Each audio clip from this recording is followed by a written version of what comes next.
Hello friend, एक बार फिर से राम राम सारा ने। तो मैं रश्मि मलिक यूपी शामली से आप लोगों का एक बार फिर से बहुत बहुत स्वागत करती हूँ आपके अपने यूट्यूब चैनल परी व्लॉग में। अगर आप चैनल पे न्यू आते हैं, चैनल को सब्सक्राइब कर सकते हैं, वीडियो को लाइक कर सकते हैं। अगर वीडियो अच्छी लगे तो वीडियो को शेयर कर सकते हैं। जिस टॉपिक के बारे में मैं आज बात करना चाहती हूँ, वैसे तो वो टॉपिक थोड़ा अब मतलब ख़त्म हो गया है, आपस में समझौता हो गया है उन लोगों का, लेकिन मतलब रेखा एंड सपना। तो रेखा ने वैसे अपनी बात के लिए गलती मान ली है और वो फ़िलहाल अभी कर भी ठीक रही है, लेकिन ये नहीं पता कि कब तक ठीक करेगी, कब तक वो ऐसा रहेगी, कब तक अच्छा व्यवहार करेगी। कहीं ना कहीं लोगों को अब भी उस पर शक होता है कि वो अभी भी कुछ ना कुछ गलत करेगी, क्योंकि उसने जो भी उसने बातें की हैं ना, वो इतनी जल्दी भुलाने वाली नहीं है कि उसकी बातें भुला दी जाएं।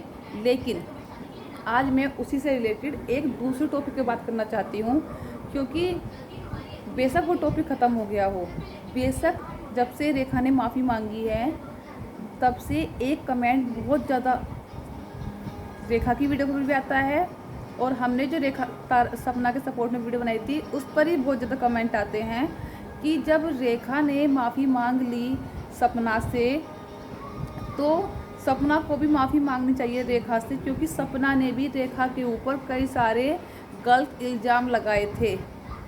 रेखा सपना से बड़ी है, उसके बावजूद भी रेखा ने सपना से माफ़ी मांग ली। तो सपना ने रेखा से माफ़ी क्यों नहीं मांगी? क्योंकि गलती सपना ने भी की थी। सपना ने भी रेखा को कुछ गलत वर्ड्स यूज किए थे उसके लिए। तो आज मैं उसी टॉपिक पे बात करना चाहती हूँ, लोगों की ये गलतफहमी दूर करना चाहती हूँ कि सपना ने कौन से गलत वर्ड बोले थे, जिनको लोग बोलते हैं गलत वर्ड बोले थे, तो वो गलत वर्ड क्यों बोले गए थे। तो सिर्फ उसी बात का जवाब देने के लिए मैं ये वीडियो बना रही हूँ, क्योंकि बात ख़त्म हो गई लेकिन कहीं ना कहीं ये बात रह गई है। कि कुछ लोग कहते हैं कि सपना ने माफ़ी क्यों नहीं मांगी, तो ये वीडियो सिर्फ उन्हीं लोगों के लिए है। तो सबसे पहले मैं आप लोगों को पता होगा, सबसे पहले लड़ाई झगड़ा कंट्रोवर्सी जो स्टार्ट की थी वो सपना ने नहीं की थी, वो रेखा ने की थी। ठीक है, रेखा ने सपना के ऊपर आरोप लगाए थे कि सपना ने और राजीव भाई ने मिलकर सूरज जी की ऑक्सीजन नली को ब्रेक किया था। आप लोगों को याद होगा, उसने सीधे सीधे आरोप लगा दिया था सपना के ऊपर कि सपना ने अपने हस्बैंड सूरज जी की ऑक्सीजन नली को ब्रेक कर जानबूझकर उनको मारा था, क्योंकि सूरज जी को राजीव और सपना बीच में से हटाना चाहते थे। ये वर्ड रेखा ने बोले थे सपना के लिए, आप सब लोगों को अच्छे से याद होंगे, और सोशल मीडिया पर ही बोले थे। तो मैं सिर्फ एक बात पूछना चाहती हूँ, जब सपना ने रेखा के ऊपर आरोप लगाए तो ध्यान से सुनना, सपना ने क्या कहा था। सपना ने कहा था किसी भी बात को विदाउट प्रूफ कहना बहुत आसान होता है।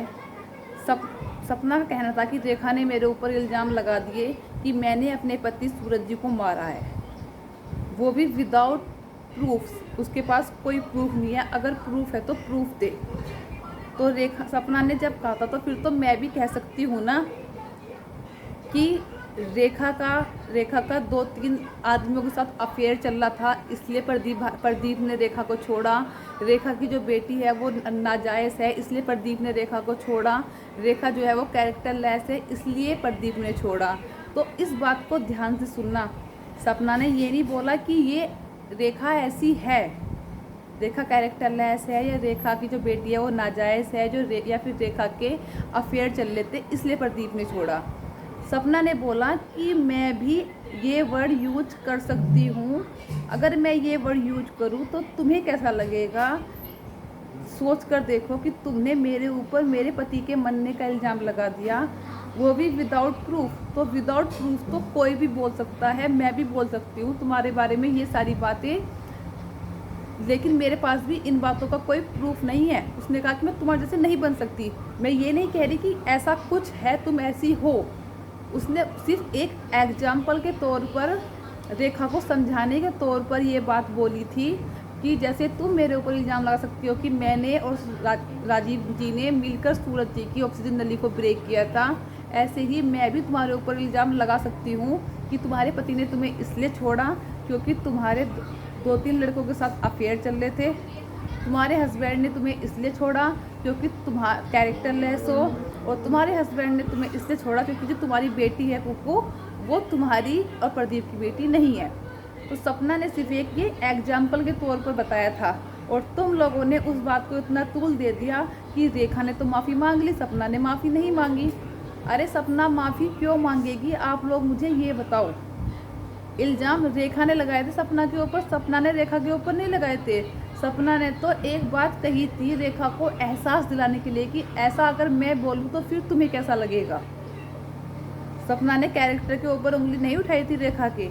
इस वीडियो को आप चाहे तो सपना की दोबारा जाके सुन सकते हैं, ठीक है। सपना ने गलत नहीं बोला था, तो सपना को माफ़ी मांगने की कोई ज़रूरत नहीं है। कंट्रोवर्सी पहले रेखा ने स्टार्ट की थी, तो माफ़ी रेखा ने ही मांगी है, और सारी जो गलत इल्ज़ाम थे वो रेखा ने लगाने स्टार्ट किए थे सपना के ऊपर। सपना ने रेखा के ऊपर लगाने स्टार्ट नहीं किए थे ना। रेखा सपना कभी बीच में रेखा किसी को लेकर आई थी, रेखा ही सपना को बीच में लेकर आई थी, ठीक है। अगर रेखा सुधर रही है, उसे अपनी गलती का एहसास है, तो बहुत बड़ी बात है, क्योंकि सुबह का भूला अगर शाम को घर वापस आ जाए तो उसको भूला नहीं कहते। अगर कोई आदमी अपनी गलती मान ले तो गलती मानने से कोई छोटा नहीं हो जाता। तो मैं फिर बोलूँगी, गलती रेखा की थी, सपना की गलती नहीं थी। रेखा ने ही बार बार उनके फादर को सकूनी मामा सकूनी मामा सकूनी मामा बोला। कितना बुरा लगता है सकूनी मामा, है ना। वो एक बुजुर्ग आदमी जिसने तो अपनी औलाद खो दी हो, जिसने अपनी तो जवान औलाद खो दी हो, उसको वो ट्रोल कर रही है सोशल मीडिया पर सकूनी मामा सकूनी मामा।